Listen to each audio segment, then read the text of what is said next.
Commander Vexthera's chitinous mandibles clicked in what passed for laughter among the Zephyrian fleet. Through the crystalline viewport of her flagship, she observed the crude human vessel approaching their blockade, a primitive fusion-powered craft held together by what appeared to be welded steel plates and desperate hope. "Look at this pathetic display," she transmitted to her subordinates across the fleet's neural link. "The humans actually believe they can challenge the Galactic Consortium with their scrap metal toys."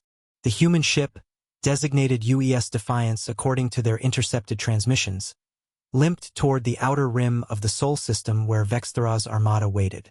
For 3 cycles, the consortium had maintained this blockade, preparing to harvest Earth's resources after the inevitable surrender.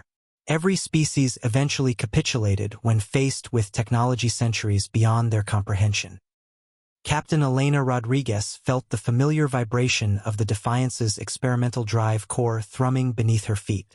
The ship looked unremarkable from the outside, deliberately so, while the consortium fleet boasted sleek vessels that seemed to bend space-time around their crystalline hulls. The Defiance resembled something cobbled together in a backyard garage, which wasn't far from the truth. "Captain, we're receiving a transmission," reported Lieutenant Hayes from the communication station. "The alien commander is laughing at us." "Let her laugh," Rodriguez replied, her fingers dancing across the console that controlled humanity's most closely guarded secret. "Patch me through to their flagship." The holographic display flickered to life, revealing Vexthera's imposing form. Her species stood nearly 3 meters tall, with iridescent carapaces that shifted color based on their emotional state. Currently, those colors indicated amusement and contempt. "Human vessel." Vexthera's translated voice carried an unmistakable sneer. "You are outgunned by a factor of 10,000. Your fusion drives are laughably primitive compared to our quantum displacement engines. Your weapons cannot penetrate our phase shift barriers.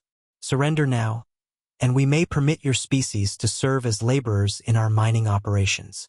Rodriguez smiled grimly. "Commander, I appreciate the offer, but I'm afraid I'll have to decline.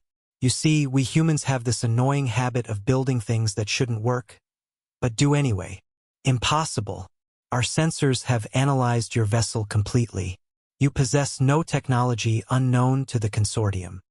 Your sensors are looking for the wrong thing." Rodriguez's hand hovered over a control marked with warnings in 17 languages. "You're scanning for exotic matter, quantum fluctuations, dimensional fractures. But sometimes the most dangerous weapon is the one that uses physics everyone already understands." The Defiance suddenly accelerated, not with the graceful momentum of advanced propulsion, but with the raw, violent force of something fundamental being unleashed. The ship's hull began to glow as it achieved a significant fraction of light speed in mere seconds. Vexthera's carapace shifted to colors indicating alarm. "What are you doing? That acceleration should have liquefied your crew." "Inertial dampeners," Rodriguez replied calmly, though sweat beaded on her forehead as the ship's AI calculated trajectory. "Turns out artificial gravity has some interesting applications when you think outside the box. But that's not the impressive part."